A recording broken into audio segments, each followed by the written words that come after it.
Valentine's டேக்கு ஸ்பெஷலாக ஒரு பிளேஸுக்கு லஞ்சுக்கு போகலாம் ரெடி ஆகு அப்படின்னு சொன்ன போதே நான் கொஞ்சம் அலர்ட்டாக இருந்திருக்கணுங்க. ரொம்ப சஸ்பென்ஸாக கூட்டிகிட்டு போனப்போ நான் கூட ஏதோ ஒரு ஸ்பெஷல் பிளேஸுக்கு அப்படின்னு கூட நினச்சேங்க. ஆனால் நாங்கள் போனது எங்கே தெரியுமா? கிண்டியில் இருக்கிற சென்னை ஸ்னேக் பார்க்குக்கு தான். இதுவாக வேலண்டைன்ஸ் டேக்கு போகிற இடம்னு நீங்கள் கேட்குறது எனக்கு நல்லா புரியுது. ஆனால் நான் என்ன பண்ணுறது? எனக்கு வச்ச புருஷன் இதுதான். அவன் இப்படி தான் ஐடியாவாக பண்ணுறான். எங்கிருந்து இவனுக்கு மட்டும் இந்த மாதிரி ஐடியா வருதுன்னு என்னால் கண்டுபிடிக்கவே முடியலங்க. எனக்கு நான் அந்த ரெப்டைல்ஸை பார்த்தாலே ஒரு மாதிரி உடம்பெல்லாம் ஊறல் எடுக்கும்.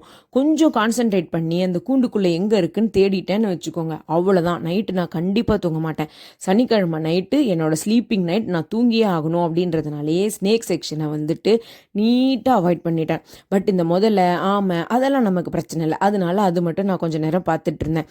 ஆனால் ஒரு விஷயத்தை நான் கண்டிப்பாக சொல்லியே ஆகணுங்க. அந்த பார்க்கை அவ்வளோ நீட்டாக மெயின்டைன் பண்ணியிருந்தாங்க.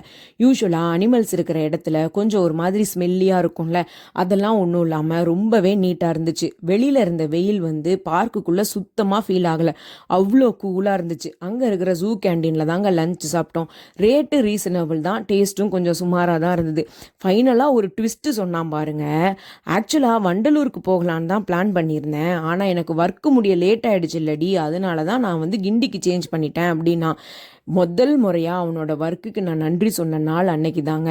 இல்லைன்னு வச்சுக்கோங்களேன், வண்டலூரில் கூட்டிகிட்டு போய் கண்டிப்பாக அந்த வெயிலில் சுத்தலில் விட்டுருப்பான்.